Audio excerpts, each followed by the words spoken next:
Hey folks, it's Ben. We're here with our 1992 Pontiac Trans Sport. Today's video is going to be featuring audio system upgrades for the U-Van, the 1990 through 1996 APVs and transport silhouettes. This vehicle has currently an aftermarket Alpine radio, which is nice, but it's not really my cup of tea. It also has front speakers that are mostly out to lunch. So the next video on this van, or one of the two down the line, will be replacing these speakers here, how to remove your dash pad. But this video is going to focus on putting in a upgraded head unit. Here's what a very common stock radio would look like. It's got a cassette player, has your typical controls for speakers, front, left, right, presets and things like that. Some of them came with Dolby noise reduction. You could get fancier radios, but for all the vans that I've seen, this would be a fairly common stock AM/FM stereo cassette radio player. Most of the fancy radios that I'm looking for are going to have an equalizer on board. In this case, this happens to be a newer unit that has a cassette deck on it. I also have one that has a CD player, but they all have the same problem. This is from at least a 96 and newer. This is actually out of probably a 2000 something. This might be out of a Bonneville. But the issue is that my stock radio is only this deep, and there's actually stuff in the way that I can't go any deeper without having to make some compromise. And you can see on the back here, we've got this plate that's in the way. And so this radio would have to be modified, or the van to be modified to fit. So what have I got? I can go with era-like choices. So what I have here is one out of a Cadillac, and we've got one out of something else. It also has a 5-point equalizer. This one has a 7, so not quite as fancy. But the key is that it only has the short back, so it'll definitely fit in there. The other thing with the back of these radios is that the pinouts change as well. That's why I've got the pigtail for this one. We have a different plug assembly. This one has the same assembly here. I'm not sure the year it exactly changed, but long story short, some of the lighting components wires have swapped, so you'll need to do a little bit of research on the internet to figure that out. Vintage radios don't have that issue. The pinout should be correct. And you can use just about any radio you need to of that vintage in your van. So we're going to pop out that aftermarket unit. We're going to be putting in the Cadillac today. See, it's got the little leaves on it there. So it'd be kind of fancy. Loud CO2 noise, all sorts of symphony sound. What a fancy one for a van here. This one I'm not sure it came out of, but it's certainly not as good looking. I think it actually came out of a Buick. I might plug it in to see if it works, but ultimately we're going to be installing this one today. So to get access to the radio, we actually have to start over here on the driver's side. We need to remove this lower panel and this panel here, at least on the Gen 2s. Now there's 2 generations of interiors on these vans. 90 through 92 has this, what you see here. It's very distinguishable by its removable pull-out drink tray, which has very tall, but it's weight limited. The second generation interior goes all the way to the floor. There's a cubby down here, and the cup holders are integrated. Very similar method, but just be aware there are 2 different styles of interiors, 90 to 92 and 93 to 96. Now, the tools you'll need are fairly simple. We have a 7mm that's gonna take care of all these little screws for us here. There's one here, there's one right here.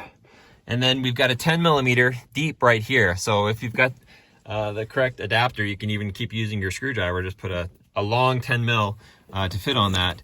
And we're gonna go ahead and back all of those out and remove this lower panel. And then we're just gonna yank out this top panel because it's just held in with friction. But it does go underneath this panel. That's why we have to remove this one before we take this one out.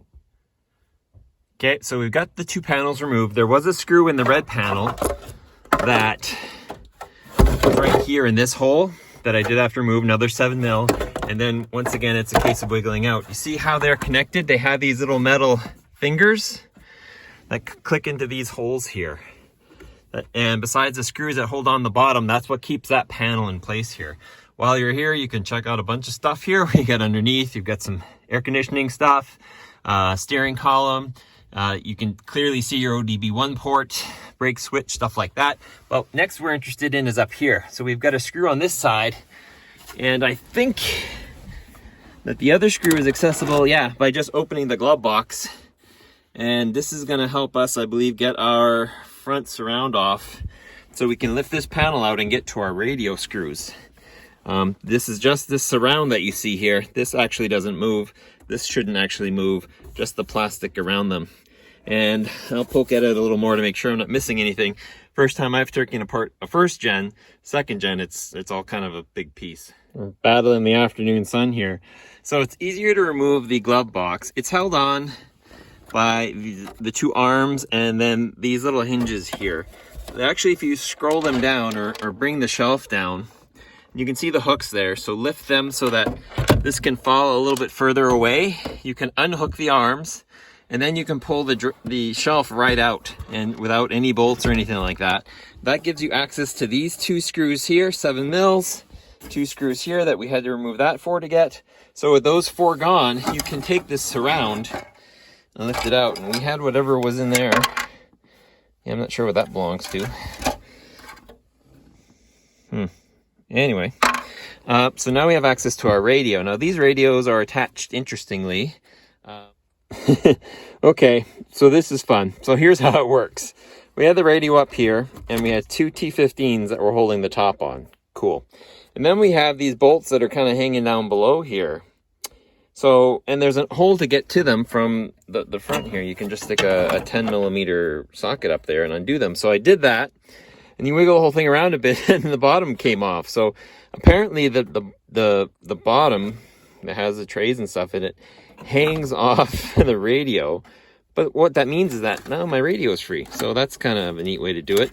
And thank goodness they did use a wiring adapter. So we're just going to go ahead and unplug all the things, the antenna and that connector there. And in theory, we can replug in one of our radios and it should work. I got to grab a key too, so we can put it in accessory mode, but that came out pretty easy. Okay, the moment of truth for this girl here. This is the Cadillac, came out of a Cadillac. It's all plugged in the back, so let's go ahead and kick it into accessory. And the clock lights, and that's fantastic. Power up and hope it works. This was out of a junkyard, so who knows. Well, AM is AMing. Fronts are bad, rears are good. Left, right. A little crackly when you turn them means it's a little, that might get better with time. And let's see if we can go to, it's got AM stereo, that's cool. So, and that's radio, and we don't want to play any licensed music, so let's get off that. And that's the, yeah, that's the fronts, that's how bad that is. And here's the rears.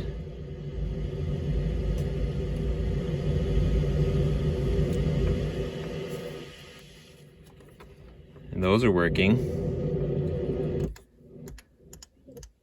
So it looks like we have a completely functional radio here. So we can drop this unit in here. Now the key would be, is that very similar to this radio or this radio, we need to keep this little clamp here. This plate here is gonna be probably specific to our car. So this radio should have bolts on the top, and we should be able to switch out the plate so that we can mount it in there. Notice it's got the studs on the bottom. Is that part of the bracketry? It might be, I'll have to look at that, but because that's what this hangs off of. But this radio works, so we can put it in there with some cleanup work. Of course, I wouldn't leave you hanging. This other radio works too, actually, and it's a little bit different, and this is gonna go in my 93 van for sure. Just because it has a little bit more contemporary look. The equalizer works great, but the knobs are not spinny. They are just one way or the other. Like, they'll only go a little distance, and then you can see the little bar on the display go back and forth. Same with, so if you're doing left or right, forward or back, it's just a little bit of a rocker switch instead of an actual spinning wheel, but it still works great. So I'm probably going to save this and put this in my 93, which is more of a show van. This one's more of a daily driver. We'll put the Cadillac in, it'll look great, but all the sliders work too. So this one's going in my 93, that's fantastic. And this one, the Cadillac, I'll get geared up to go in here and we'll put it back together. But it works too, so that's awesome. Just to make sure you guys know what's going on in the back here. This radio came with, the aftermarket radio came with a little extension adapter. So we didn't need that because we're right where we're supposed to be factory-wise. Mostly they're going to be on, if you're looking at the face of the radio, the right side. So I just wiggle that back into its hole. It's just the one plug, coaxial almost. And then here's our plug for our van. There are more provisions for plugins here, but this van doesn't utilize them, so even if they're in the radio, it won't matter. And then you can see the plug in the back here, and it's really only going to plug in one way, and the right way. And like I said, besides the difference between plugs, like the lighting changes on newer models, also notice in the back there's no space for depth, and even on this aftermarket radio, how far it kicks the radio out further. So that's why you kind of have to stick with the earlier model GM radios. Maybe I'll have something in the notes, maybe I won't, tough to say. But and like my Chevy had a centering pin that went there, but this one doesn't even have that pin, which is fine. But yeah, if I could get this to plug in, which is hard to do with just one hand, just line up the pins, and like there's so many plastic guides that it's hard to put in the wrong way. So there we go, and it'll click. You'll feel it. There's a lot of, yeah, it just clicked there. So now that's in, and now I can slide my radio back.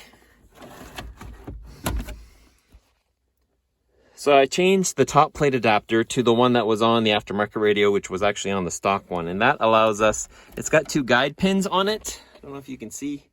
There's 2 guide pins, and then we can just kind of slide it back in here. Now, being a GM radio, it already has these little studs hanging down. Now, these are not 10s. They're actually, I think, 7s or 8s. What would I use there? An 8, yeah. So these are a little different, and I'm thinking that because it's a factory radio, the prior owner had used a 10mm, yeah, that'll work perfect. I can throw those 8mm nuts on there, and that'll hold everything up just like it has to. He came up with this great idea of in his bracketry here, he uses a 10mm bolt actually, with nuts to do it, and that worked out great. But we're back to factory, so I'll grab my other units that came off of this. Actually came over with the junkyard unit. That's why it's important to grab all your hardware. And yeah, we should be good to stick everything back together again. I'll see if I can time lapse that. I'll do one more test to make sure now that it's installed, before setting everything in, that it still works, because you never know. And then we'll put everything back together. I'll time lapse you so you can see all the things I have to do, and I'll meet you at the end.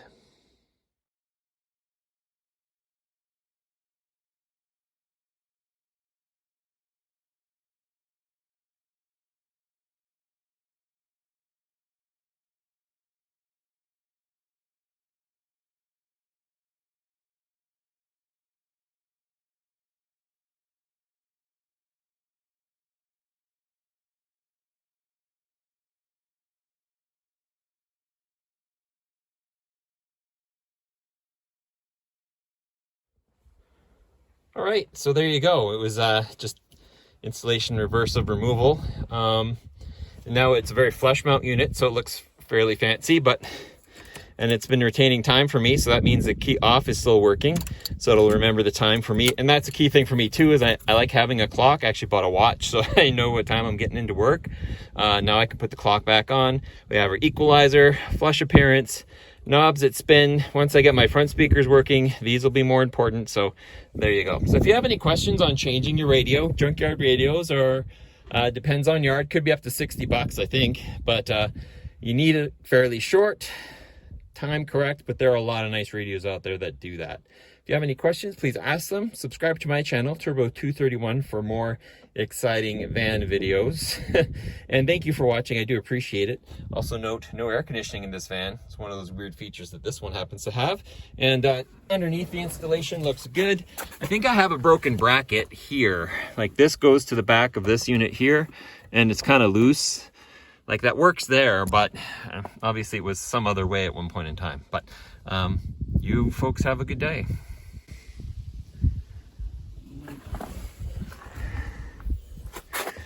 Use a box to pry it up there with. And I got 2 good radios for older vans. That'll work out. Next video is the door. We gotta fix that. I had some issues over there.